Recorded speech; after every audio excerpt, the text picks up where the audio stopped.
You're now listening to the Engage the Rockies podcast, your go-to podcast for local and state issues concerning Colorado.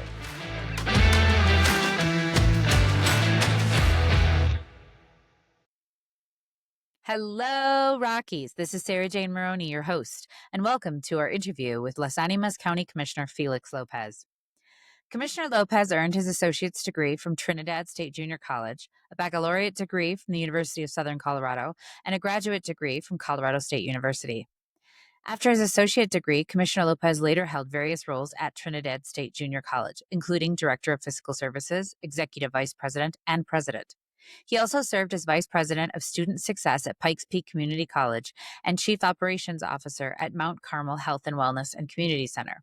He was elected as County Commissioner for Las Animas in 2018. He was also appointed to the Colorado Counties Incorporated statewide executive board representing the Southeast District, later becoming CCI President in 2022. Commissioner Lopez also serves on the National Association of Counties Executive Board as Colorado's representative and is part of their Immigration Reform Task Force leadership team. He's been married to his wife, Darlene, for 41 years, and they have 3 children and 3 grandchildren. We welcome him. Welcome, Felix. Thank you so much for being here. Well, Sarah, thank you so much for having me. I appreciate this opportunity. Wonderful. Well, so you have quite a history of getting to where you are now. Could you give me just a little bit of background on that? Certainly, I think when we look at the United States of America, back in the early days, before I was even born, my father was a Bracero worker, which meant that he had a worker visa to come to the United States, and he began to travel back and forth between Mexico and the United States. So one of his goals and ideals for him was that when his children would be born, he wanted us to grow up in this nation. He wanted us to be here and participate in what, the American dream perspective, if you will. So from that, Sarah, I tell you one thing, I have been so blessed to have had the opportunity to arrive in this nation. Although we didn't know how to speak the language, we were blessed that my parents had the foresight to come to the United States and wait a turn until they were issued their regular papers, the right way to come into the United States. So that opened up a ton of opportunities for us. What ended up doing, I went to college. I was able to go to Trinidad State. That's where I came. At that time, the college had one of the best linguistic programs, English as a second language. So I went and I enrolled in a program where I got an AA degree in business administration. I went on to get my bachelor's degree. I went and got a master's degree. Came back, of course, to Trinidad, and one of the opportunities was that I was employed at the college. My story is the first position I had at Trinidad State was I was a dishwasher. And it was incredibly, I think to this day, I was the best dishwasher that institution ever had. But from there, as I became an employee in the business office, as the director of fiscal services, then the doors began to open up. From there, I went on to become the chief financial officer, vice president of executive services. And so certainly with the opportunities came on, vice president of administrative services. Let me correct myself in there. Then, of course, that led to applying for a position. I became the president of a college. And so I tell you what, opportunities everywhere, but a lot of hard work. And it has been an honor to see the trajectory where God has placed us. And then, of course, with hard work, perseverance, and commitment, certainly those doors are going to be open. Wonderful. Wonderful. And you are now the Las Animas County Commissioner. Is this your first or second term? I am actually on my last term. We have term limits, second term here in Las Animas County. The opportunity came in 2018. Where there was a predecessor, of course, had been appointed by the governor. So I challenged that position. And so I was elected for 2 years so I can finish the 4-year term, the 2-year term that he had. And so, of course, that gave me, I will end up serving 10 years as Las Animas County Commissioner, of which I ran for my last term here in 2024. Wow. Wonderful. Okay. So in terms of Colorado and the situation that we're in and what we're facing, what would you say is the number one issue for Coloradans to be aware of? Well, as a board member of Colorado Counties Incorporated, one of the things that I have had is also was I had the great honor to serve on the executive board. I was elected by the southern region to be part of the executive board. And from that, that led me also being elected to be the president of Colorado Counties Incorporated. So it gave me an opportunity to visit with all the counties. And I think when you look at the tenets of Colorado counties, one of the three things that we do, we always are going to be pushing back to unfunded mandates, and that's going to be basically across the board. And we ask, of course, the legislature, the governor, to invite us to have a seat at the table. That's so imperative and so important. And the other portion is we want to have local control. But at a certain, in so many instances, we are an arm of the state. I just don't want us to be conveniently an arm of the state when they need they meaning the legislature and the governor's office and everyone to be part of this dialogue and conversation. So Colorado's challenges right now are many. Fiscally, I think we're looking at some of the property values that have skyrocketed. We have cost of living just all over the place and a lot of the regulations. Los Animas County is home to exploration of natural gas. And one of the things that I believe there are so many regulations coming through the legislature they're becoming an impediment for some of the operators to operate and explore and extract more natural resources than necessary. Then, of course, we had this little thing that happened here in Colorado and throughout the United States and the world, for that matter, was the pandemic that created so many challenges for counties. How do you manage? What regulation do you follow, and so on? So a lot of communication that happened within that period of time, I see it, I became a bit of an obstacle for county commissioners because messaging was one of the things that on the early days, obviously you have one message coming from one office, the next message from a different office, and then you lack local public health that, attempted to find the balance to all of those. So I think Coloradans have a great opportunity to move forward. Coloradans have a great opportunity to find the balance because right now with the legislature, the makeup of the legislature is one supermajority. Well, we're not in it in 2020 longer as supermajority. However, there's still a majority. It creates a challenge for counties to navigate some of the legislation that is coming out of the House and or the Senate. So the General Assembly has to understand that Colorado goes beyond the outskirts of Denver. Colorado is Los Animas County. Colorado is eastern Colorado, and Colorado is western Colorado, where the majority of the constituents are still basically the recipients of whatever happens in the Gold Dome. So I can go on for quite a bit, but challenges are quite many. Yeah. What do you feel that specifically for Las Animas in relation to the rest of Colorado or Denver, that there is a rural urban divide? Absolutely. That became a theme of conversation a few years ago at Colorado Counties. At one of our conferences, we were talking about the urban-rural divide. How do we close the gap of that? And of course, Sarah, this is going to go back to communication. Is going to go back to reaching across the aisle, which I do all the time. I am not a partisan as I sometimes could be, because in order for us to advance Colorado, certainly we have to be working together, and communication is key to the whole thing. If I may, let me for a second look at on the days of the pandemic, the COVID pandemic that we saw. I believe that we did a great disservice by treating the state as one size fits all. A lot of the counties scrambling together to manage the challenges of it, and yet you have mandates coming from Washington D.C., mandates coming from Colorado, and our constituents were pretty much the recipients of those regulations and the decisions that were made on a daily basis. So I can only imagine what could happen, and I'm going to be guessing something that perhaps I have no right to, but have we quantifiably measured the results of the pandemic? How many children were left behind? How many children are not reading at grade level? What happened with the lockdowns? What happened with the families that left those little ones unattended at home? I also have the great honor to serve as the National Association of Counties, NACO, the 3,069 counties, parishes, and boroughs. I am on the executive board representing the state of Colorado. So that gives me an opportunity to see and hear what's happening in other counties throughout the United States. And my fear is that we are going to continue to unearth some of the challenges that happened between that 2020 and 2022, 23. Those the COVID lockdowns and so on, we haven't seen the toll of it. Right now, what I believe, Sarah, is the mental health has risen to a level that we have never seen before.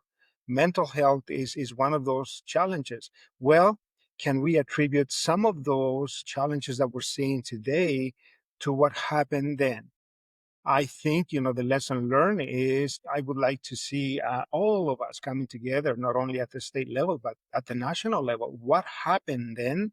And what are some of the steps that we took that perhaps were not necessarily in the best interest of our constituents? Of course, to accept that I did that wrong is probably not going to happen from any parts of local, state, or federal government, correct? But at the end of the day, I pray and hope that we never have to go through another challenge like the one that we came out, because it was incredibly hard to manage. And, Las Animas County, we are the largest county in the state of Colorado, landmass, almost 500 square miles.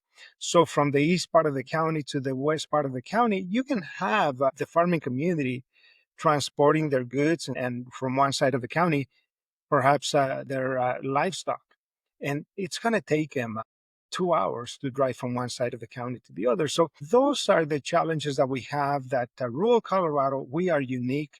We have our specific needs, and we also have one of those resilient spirits that when we come together, we find the solution to the challenges that lay in front of us.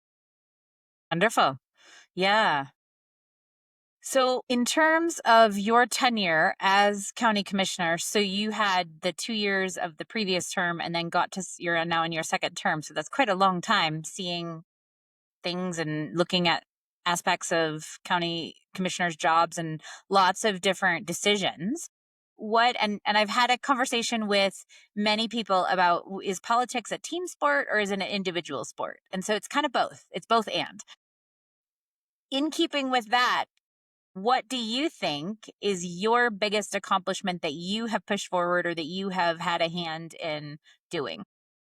Well, I like to highlight the fact that I chose because I really care about the population whom we serve, both from the cradle to the grave. Well, that's one of the things that we work with.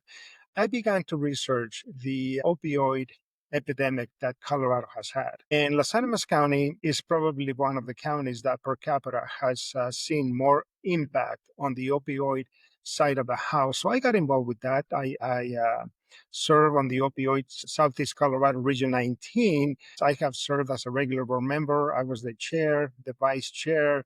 And so finding out what is happening. Sarah, one of the challenges that we have had in the last, I don't know, perhaps a decade, we have lost close to or probably around 5,000 individuals, human lives to opioids in the state of Colorado. And so, what is happening here? And I really want to give the opportunity to the board, the Southeast Colorado board, that we are working in contracting providers of services for education, harm reduction, treatment, so detox and the whole thing that's happening in here. So I think one of the highest accomplishments is working with the board to invite companies that can provide the services that are impacting our citizens in such a negative way. The opportunity to do this, the Attorney General of Colorado, of course, in a lawsuit that was done in partnership with all the AGs of the United States. I believe there was quite a few of them. The pharmaceuticals are paying back for the harm and damage that has been done to communities. I have heard testimonials of individuals. Imagine this. One of them had mentioned that a doctor had prescribed close to 300 pills for one particular month. And so, can you imagine what's happening there? What is happening with the population and they're being disenfranchised? That is also, to me, so part of the work that, back to your question, is I think continue to work with this. Trying to find a solution to get people back to society.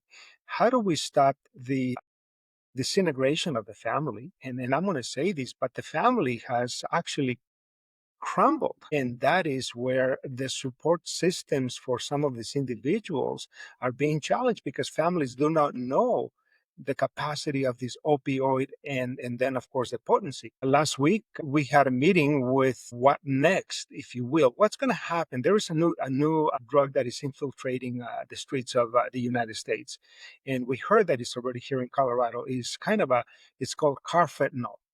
And this thing, Sarah, it is so powerful and scary that we were told that this is a synthetic opioid that is approximately 10 times more potent than morphine and 100 times more potent than fentanyl. Can you imagine how do we come back from something like this? So from my perspective, continue to work with even individuals that are incarcerated. How do we provide the services for these facilities that detain and house some of these human beings that are impacted by this? And then on top of that, we have to deal with a lot of the legislation that is putting constraints on how to operate and run detention facilities. So, being a county commissioner, I tell you, this is what I do full time. I am honored to do this. I was at a meeting this morning talking about, as I mentioned to you, what is coming up when it comes to federal and state funding. But I walk up and down the streets of my community, and people know that they can reach out to Felix. And one of the things that I will tell people, if I don't have the answer, I will tell you, I do not know about that, but let me go ahead and do a little research and I'll get back with you. Sarah, my sincere apologies. I tend to, your question, I hope it was answered, but incredibly, I needed to give a little bit of a backdrop as to what is happening in our county. No, absolutely. We appreciate the information. In terms of public safety and this urban rural divide, we spoke with the Common Sense Institute a couple of interviews back, and Colorado is doing abysmally. Do you think that because of this rural urban divide that Las Animas is doing better than the rest of Colorado, or do you have the exact same problems that the rest of Colorado does? I think communities, and I don't feel educated to give you, are we doing better? Are we doing worse? But I would at least like to think that we're probably doing average when it comes to the public safety. One of the things that has happened in the last few years is that law enforcement and public safety in general, law enforcement now has to carry this stigma as the rather than protect and defend. I think a lot of these officers that are on the streets with their uniform, they're patriots that go on and do. And then obviously there's going to be a challenge in each and every one of the communities. But one of the things that happens is having to neutralize and find different ways to, if you will, to apply the law and the law enforcement in a positive perspective. So from that, I think Las Animas County would probably be, and I really don't know to give you, are we lower, greater? I just don't have the knowledge to answer that from the public safety perspective. No problem. Basically, the summation was that Colorado is doing abysmally in terms of public safety and transportation. So, yeah. Speaking of transportation, is that an issue for Las Animas County in terms of you have Trinidad? Is that the biggest city in Las Yes. Animas? Yeah. And I don't, what ranking does that have in Colorado as a whole? Well, we are the La Puerta. We are the door to Colorado, right? Mhm. The first community in the state of Colorado. We have I-25 that comes through here. We have rail. We have some beautiful highways that go from the plains to the mountains. So I'm also part of the Transportation Regional Planning Committee through CDOT. I serve on the board. And one of the things that we do is remind Colorado Department of Transportation that San Animas County is as important as any other county, because here in Las Animas County, we get over 4 million vehicles going through on that interstate every single year. When you think of that, the transportation perspective is not only important, it is an economic developer for the Front Range. And so we need to continue to emphasize and highlight that we are part of the conglomerate that brings dollars into Colorado. But again, right now, the transportation, we have priorities. We have a 5-year tier of priorities. We have a 10-year tier of priorities. Even at times, we tend to put our toe and see, what's going to happen in 2030, in 2040. It is too far for me to know because, you never know how the fiscal solidity of the state and counties is going to be. But Las Animas County plays a pivotal role. One of the things when it comes to transportation, what happens here in Las Animas County, we produce between 40 and perhaps $50 million of beef. Las Animas County is agricultural. A lot of the cow-calf operation and cattle growers within Las Animas County, they need the mode of transportation. They need the roads to be solid in order for them to take the product to market. So beautiful county, a large county, and we pride ourselves in this county as one of the best beefs, Colorado beef, Las Animas County beef in the state of Colorado. Yeah. I think maybe Fort Collins might argue with you on that whole puerta And doorway, for the other well, side, but we have La Puerta del Sur, La Puerta del Norte, del Este yes. y el Oeste. Yes. Yeah, definitely. Okay, so in terms of Colorado, our education right now, President Trump just basically told the Department of Education he wants them to shut them down. There's a lot of pushback on that, saying that the Congress has to be the one to say that, but there are going to be less federal dollars flowing through into Colorado, and or the federal dollars that come are going to be still directed by the state but in different capacities. Does that affect Las Animas County more or less? I think, undoubtedly, it's going to be a readjustment. I spent my career in higher education, being the president of a college, and also seeing all the facets of education. One of the things that we did here in Los Angeles County was get together with all the K-12 superintendents. We had a roundtable once a month. We had the Southern Colorado Education Consortium to see what was happening. This is going to be one of those challenges and that I wish I had a crystal ball of what's going to happen. But one of the things that I think is one of the benefits of this step is removing bureaucracy. I think the bureaucracy has grown so heavy on top of education, and that we have forgotten what education's primary goal is, has been, and will always be, and that's the student. So it is one of those things. Is it going to be impacting it more? I hope it's going to be at least on the average, but yes, because we have school districts in Las Animas County that are from Trinidad, 70 miles east. We have a school district that far. We have 150 miles. Then you have on the north part of the county. So uh, who knows exactly what the final solution is going to be to continue to provide key education to students from K through 20. What we have is we need more guidance from those that are not necessarily in the trenches of education, but parents have to also have a lot of say so because the education belongs to the parents. I think in the education, as the president of a small college, one of the things that I always encourage students was come and talk to me. I will see you on the weekends, and I will walk over to classrooms to see what was going on. Not because I was micromanaging, but one of the things that you want to let those whom are paying your paycheck and those whom you serve, your direct client, I'm here for you. And I think, when you look at the whole perspective of education, I really hope and pray that this is going to be the result of it, where the students become the benefactors of a great education. I would love to see Colorado to be competitive with the nations that are placing number one in mathematics, reading, writing, science. We have the STEM programs. And so great opportunities ahead of us. We just have to come together and put a plan that is going to work for Coloradans and put a plan that's going to work for families, empowering the parents And in so many instances, let's get the red tape out of it. All right. Well, thank you very much, Felix. We'll see you again soon. Thank you. Have a great day. Thank you for listening to the Engage the Rockies podcast, your go-to podcast for local and state issues concerning Colorado.